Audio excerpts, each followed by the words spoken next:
Hello and welcome to Psychology with Mr. Ralph. As usual, we're starting with a quote, and today's is, "Anyone who has never made a mistake has never tried anything new." Okay, let's get going. So, who is this man and what major theory of his have you learned in science?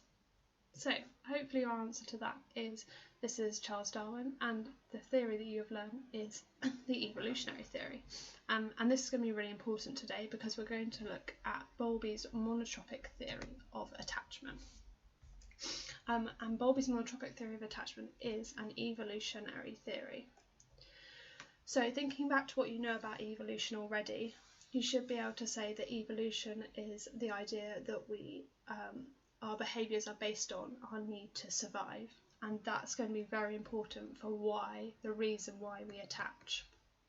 So we're going to be looking at describing how and why attachments are formed, and we're going to apply this theory and explain how and why attachments can go wrong, and then you should be able to evaluate Bowlby's theory of attachment. So it's an evolutionary theory because it says that we have an innate tendency to attach to people in order to survive, because any infant that is attached to someone is better able to survive because they are protected, and they're protected because that person is going to look after them and feed them and clothe them and keep them warm, whereas we know that infant babies are very vulnerable and aren't able to do any of this themselves, so they need to find someone to attach to. So it's an evolutionary advantage if they attach. But this attachment is also a two-way process. It's not just about the baby attaching to the parent, but it's also the parent must attach to their infant, because otherwise they won't feel like they need to care for their child and need to help it survive. So it's very important that the parent also attaches to the child. And therefore attachment is biological, because we're looking at a biological process that makes us want to attach to our child and makes a child want to attach to a parent. And the caregiving is an evolutionary behaviour, because we're making sure that the best offspring, the ones who can attach, will survive and pass on their genes. So have a think, what do these images have in common? What behaviours are being shown in the human images? How do you think that these characteristics fit into Bowlby's theory, and how have Disney used this idea effectively? So hopefully what do these images have in common? You should have said that they're all of like cute things, and they're all showing very cute behaviours by looking the way they do so that you want to look after them. And this fits in with Bowlby's theory because he says about an idea of social releases. And this is the idea that children or animals that are young will show particular characteristics that make you want to attach to them.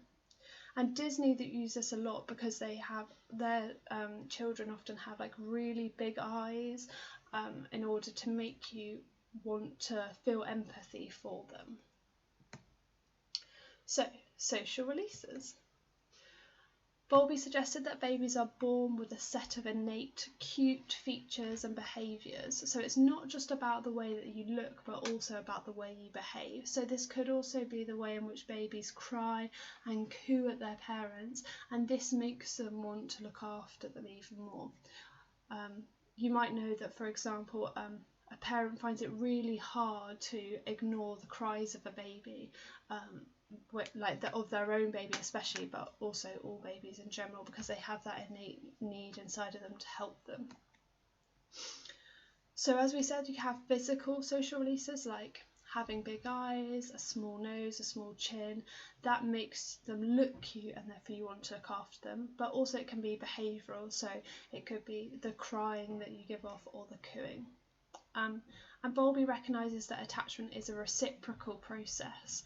So again, we've talked about reciprocity in terms of a two-way process. So both the mother and the child have an innate predisposition to be attached, so they need to attach to the other one. It's something within them. Now, Bowlby also argued that babies have an innate drive to be attached, as we said, but this must take place during the critical period, which is around 2 years. And we know that there's been some controversy over what counts as the critical period and also whether it's more a sensitive period, which we'll come on to, but we're going to say for now around 2 years. Infants who don't form an attachment in this time will have difficulty forming attachments later on, so that means that if right now a child doesn't understand how to communicate with their parents, that means they'll find it difficult to communicate with other children and other adults later on in life. And he proposed the idea that the relationship that the infant has with the primary caregiver is of a special significance, and their emotional development is more important relationship than any of the rest of their development, and this is called monotropy. Now, this is a really key term, so you must be familiar with what it means. So monotropy is a particular caregiver and child's emotional bond that makes it significant to them, and this is the one that they base all their other relationships on. So however you interact with your primary caregiver, for example your mum, that will represent how you'll behave with other people. So if your mum is kind and caring towards you, you will assume that you should be kind and caring towards other people. And this is known as an internal working model, where you have a mental representation, think schema here, we're talking about the cognitive approach, about how we should behave and treat other people, and we know that based on what our parents have said and how our parents have behaved towards us, but particularly our main primary attachment. So there are two key terms there, monotropy and internal working model, and you need to be familiar and comfortable with using both of those key terms.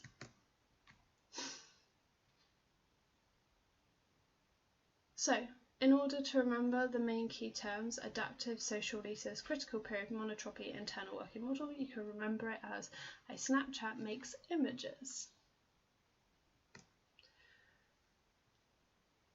The continuity hypothesis is the last part, and it says that individuals who attach in childhood will continue to be socially and emotionally competent as adults and have secure and well-rounded and positive relationships with other adults. And obviously therefore the opposite is true. So children who don't learn to attach won't have the social and emotional skills that other children will have, and therefore have dysfunctional relationships in adulthood. So for each statement that's going to come up on the screen, decide whether or not it's about learning theory or Bowlby's theory. So this theory suggests that the attachments form both ways because of mutual reinforcements. It's learning theory. This theory suggests that attachment is an innate drive.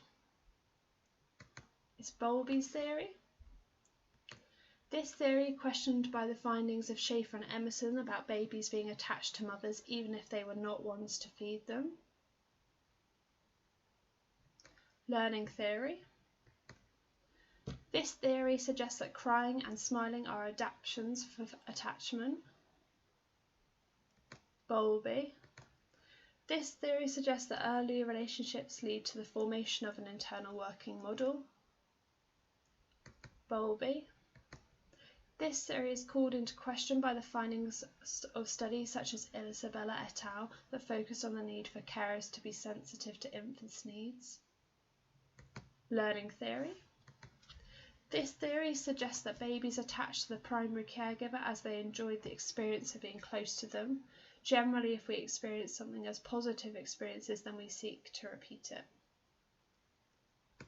Learning theory.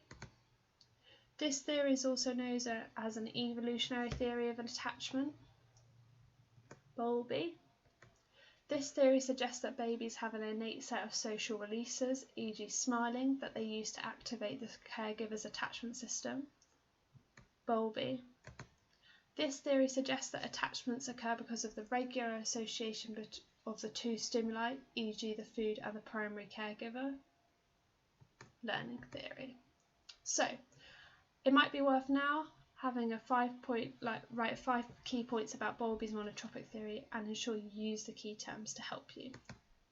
So, as a reminder, remember the key terms are adaptive, social releases, critical period, monotropic, and internal working model. Thanks for watching.